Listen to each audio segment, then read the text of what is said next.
They say love finds you when you least expect it. They're wrong. Love doesn't find you. It hunts you. My name is Ogechi, and I fell in love with a monster. Not the kind you read about in fairy tales. The kind that bleeds. The kind that kills. The kind that whispered my name like a dying prayer while his hands were still stained with someone else's blood. I was supposed to be safe in Seoul. Building my career. Curating art. Living my dream. Instead, I walked into a gallery opening and locked eyes with Park Bo-gum. And everything changed. He bought a painting that night. 2,000,000 won. Didn't even blink. But it wasn't the art he wanted. 3 months later, I had a gun to my head because of him. 6 months later, I was holding his hand while he bled out in my arms. They tell you to run from dangerous men. They don't tell you what happens when the dangerous man is the only one who makes you feel alive. This is the story of how I chose him. How he chose me. And how we both paid the price for a love that was never supposed to exist. Welcome to Afrokorean Love Stories channel besties. Kindly hit the like and subscribe button as it will be of encouragement to me. Seoul, South Korea. 2024. The Hanamdong district glitters like a promise in the autumn night.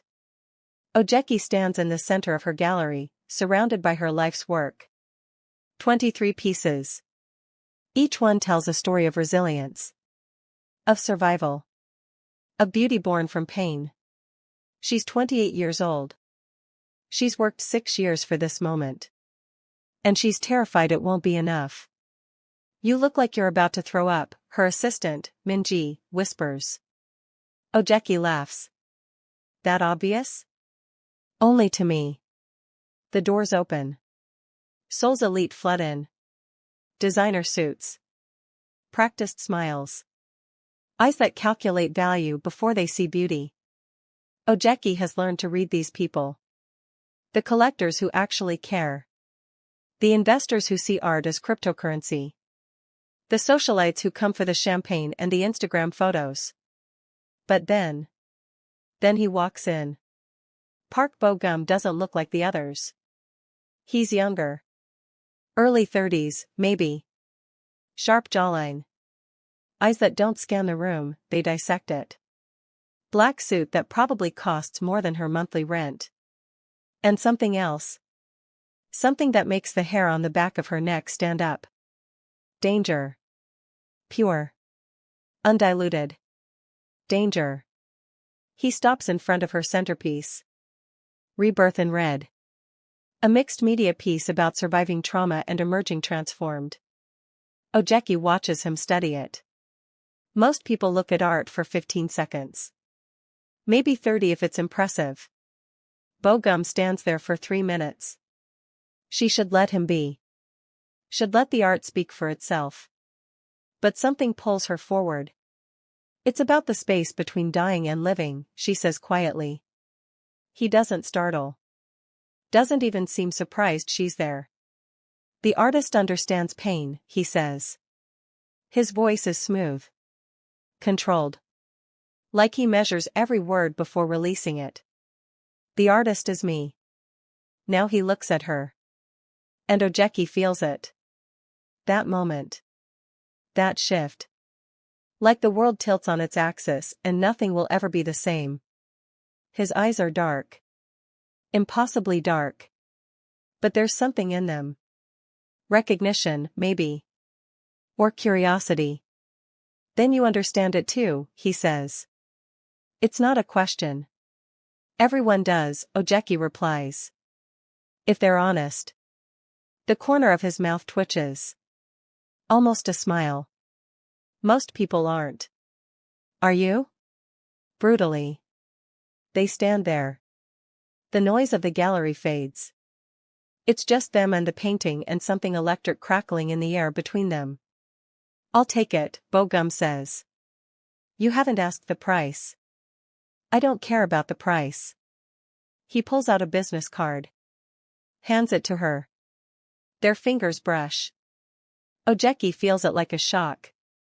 Have it delivered to this address, he says. Keep the change. He walks away before she can respond. Ogechi looks at the card. Park Bo-gum. CEO, Kong Enterprises. No phone number. No email. Just an address in Gangnam. Who was that? Minji appears at her elbow. I have no idea. But that's a lie. Because somewhere deep in her gut, Ogechi knows exactly who he is. Someone she should stay far, far away from. Here's what Ogechi doesn't know yet. Park Bo-gum just made the most dangerous decision of his life. And in his world, dangerous decisions get people killed. 3 days later, Bo-gum comes back. He doesn't buy anything this time. Just walks through the gallery like he owns it. Stops at each piece. Studies them with that same unsettling intensity. Ogechi watches him from her office. She should go down there. That's her job. Engage with interested patrons. But something tells her to wait. He finds her anyway. You're hiding, he says from her doorway. I'm working. You're watching me. Ogechi feels her cheeks heat. The gallery has security cameras. That's not what I meant. He steps into her office. It suddenly feels very small. Why do you keep coming back, she asks. Why does it bother you that I do? It doesn't bother me. You're lying. Ogechi stands. She's tall. 5'9". But Bo-gum still has inches on her. What do you want, she demands. To understand your work. You can do that by looking at it. I'd rather hear you explain it. It's a simple request. Completely professional.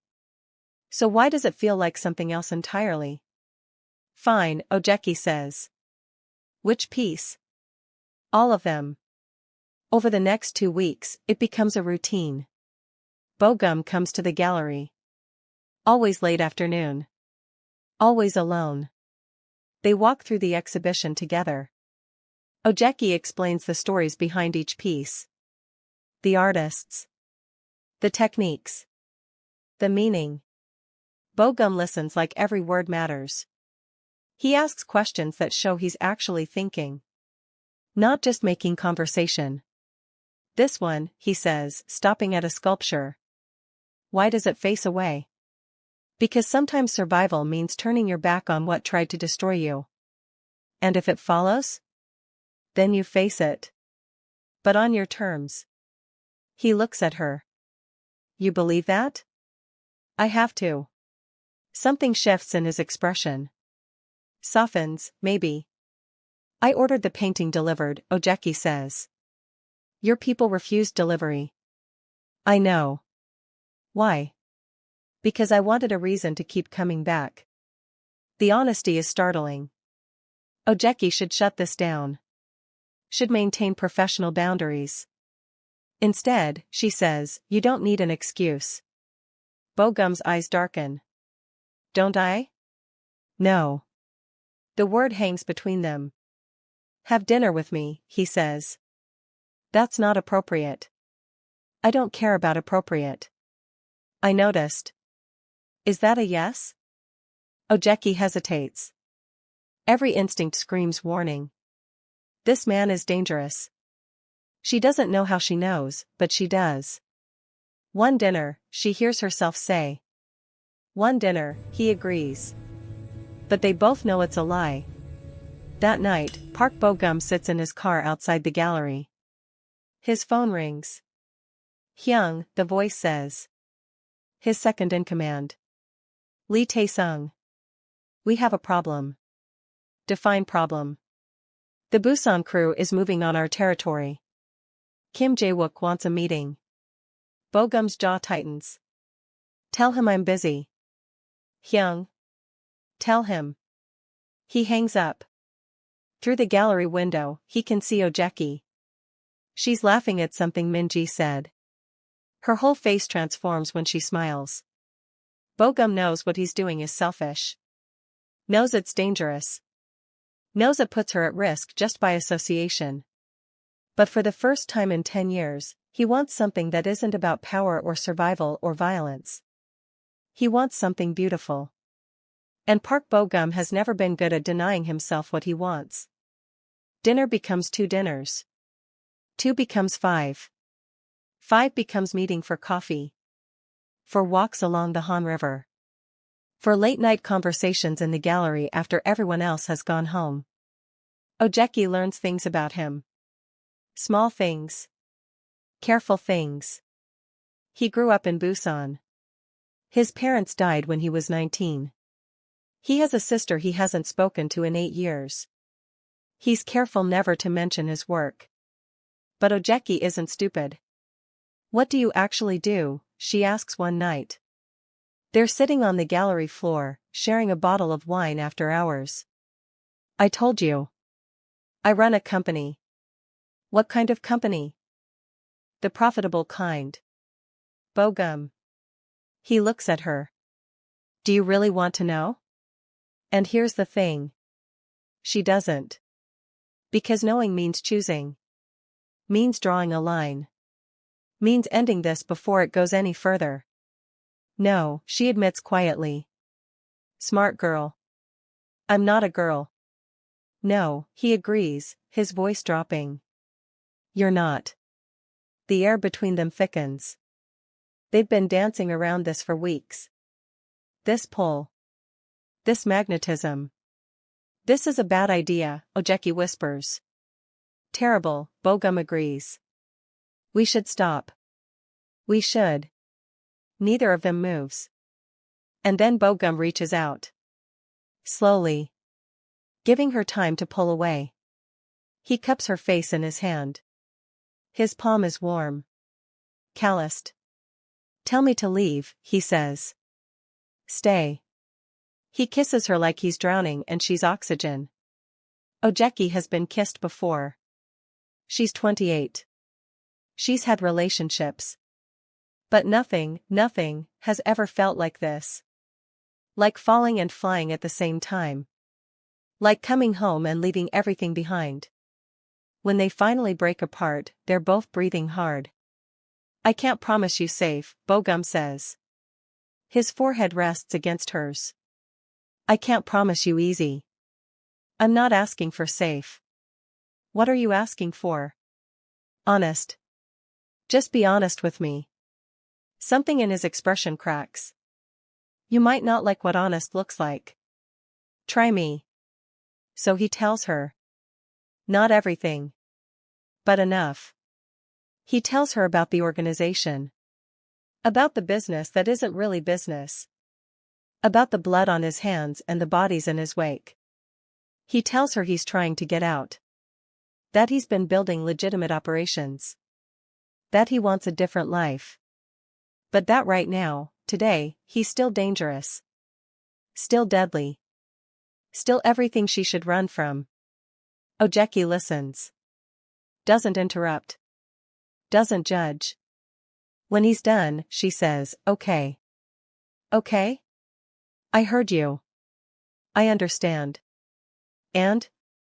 And I'm still here." Bo-gum stares at her like she's insane. "You should go.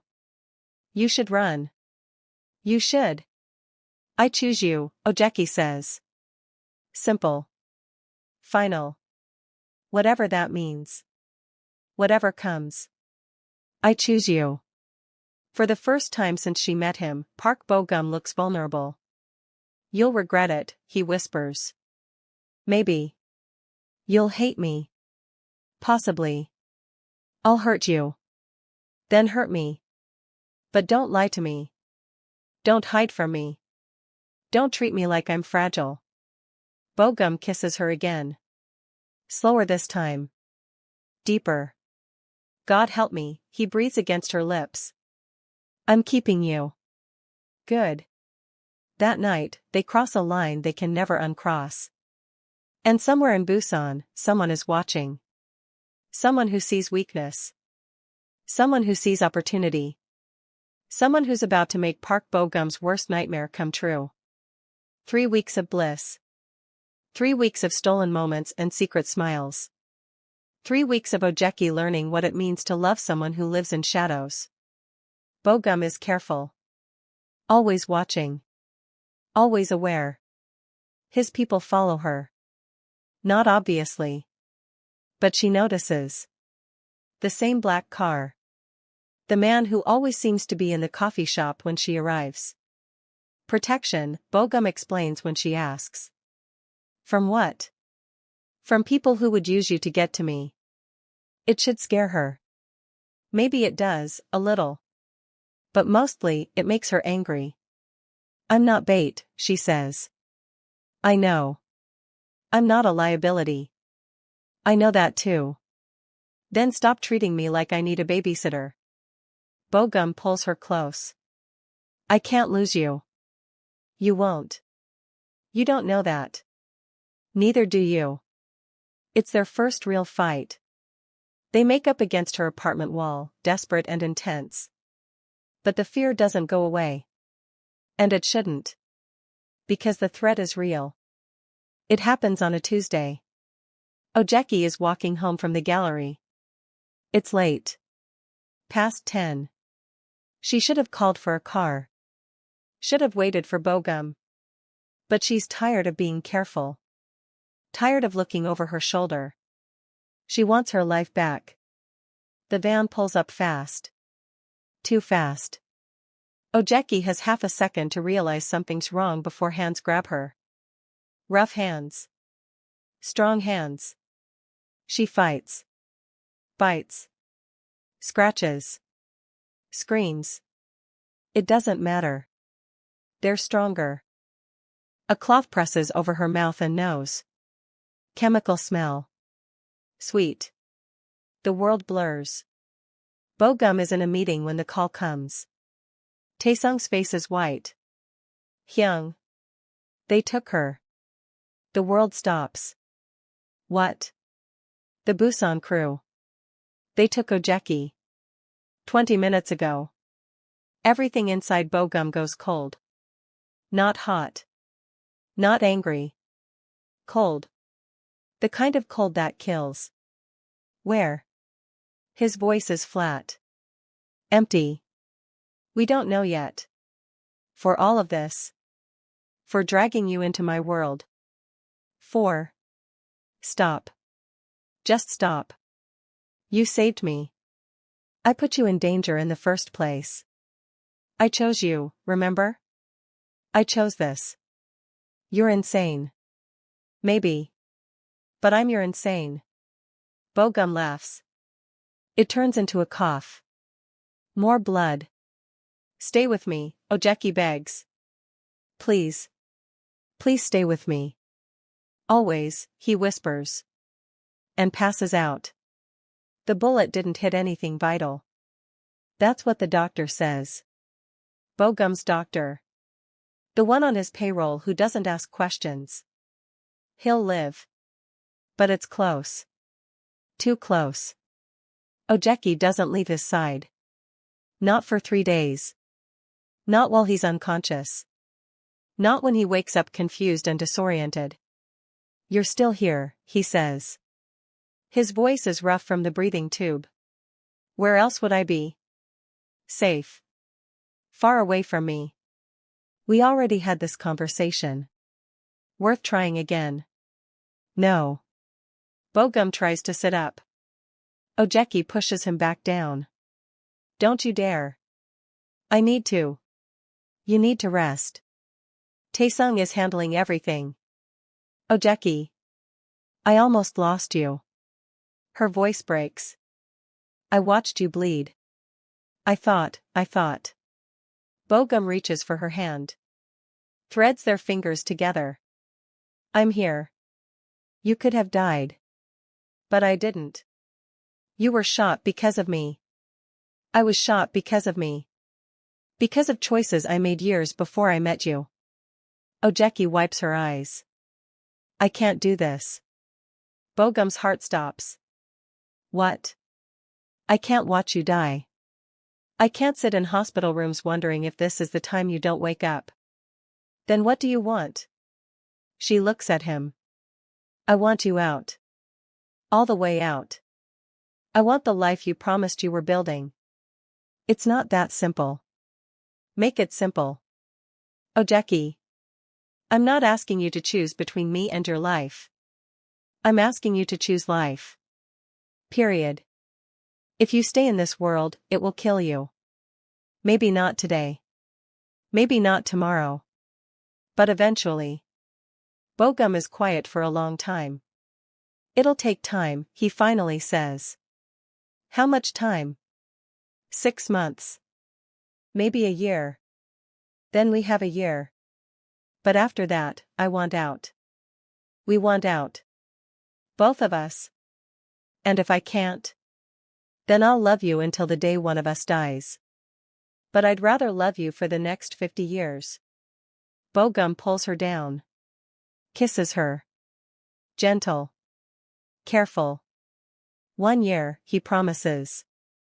1 year and I'm out. Swear it. I swear. They both know it won't be easy. But for the first time, they both believe it's possible. 9 months later. The gallery is different now. Bigger. In a safer neighborhood. Co-owned by Ogechi and Bogum. He's there more often than not. Learning. Helping. Building something that has nothing to do with violence. It's not perfect. There are still threats. Still people who want what he has. Still moments when the past tries to drag him back. But he's transitioning. Slowly. Carefully. Handing off operations. Cutting ties. Buying his way out piece by piece. And Ogechi is there. Every step. Every decision. You look happy, Minji observes one day. Ogechi glances across the gallery. Bogum is talking to a potential buyer. His smile is real. Relaxed. I am, she says. Even after everything? Especially after everything. Because love isn't about finding someone perfect. It's about finding someone worth fighting for. Worth surviving for. Worth changing for. It's late. The gallery is closed. Just Bogum and Ogechi. They're in her office. Going over finances. Planning the next exhibition. Normal things. Beautiful things. I have something for you, Bogum says. He pulls out a folder. Legal documents. Ogechi reads through them. This is full liquidation. I'm out. Completely. As of today. Her hands shake. Bogum. You were right. About all of it. I was killing myself slowly. And I would have taken you down with me. You didn't have to. Yes, I did. Because you matter more than any of it. More than power. More than money. More than the life I thought I wanted. Ogechi is crying. Happy tears. Relieved tears. So what now, she asks. Now? We build something real. Something that doesn't require guns or threats or violence. Just art and love and boring Mondays? Exactly. Ogechi laughs. I can live with that. Yeah? Yeah. Bogum pulls her into his lap. I love you, Ogechi. I love you too. Even though I'm boring now? Especially because you're boring now. They sit there. In the quiet. In the safety. Two people who found each other in the darkness and chose to walk into the light together. It's not a fairy tale. There's no perfect ending. But it's real. And sometimes, real is better than perfect. They say love finds you when you least expect it. Maybe that's true. Or maybe love is a choice. A decision. A commitment to see someone's darkness and love them anyway. Ogechi and Bogum's story isn't about a woman saving a man or a man protecting a woman. It's about two people who saw each other, really saw each other, and decided the risk was worth the reward. The danger was worth the safety they could build together. The past was worth leaving behind for a future they could create. Love doesn't conquer all. But sometimes, with the right person, it conquers enough. And that's all we really need. If this story kept you on the edge of your seat, hit that subscribe button. We tell stories about love, danger, and the choices that define us. Drop a comment below. Would you take the risk for love? Or would you walk away? And if you want more forbidden romance, more tension, more stories that make your heart race, we've got a whole playlist waiting for you. Thanks for watching. And remember, sometimes the most dangerous thing you can do is play it safe. See you in the next one.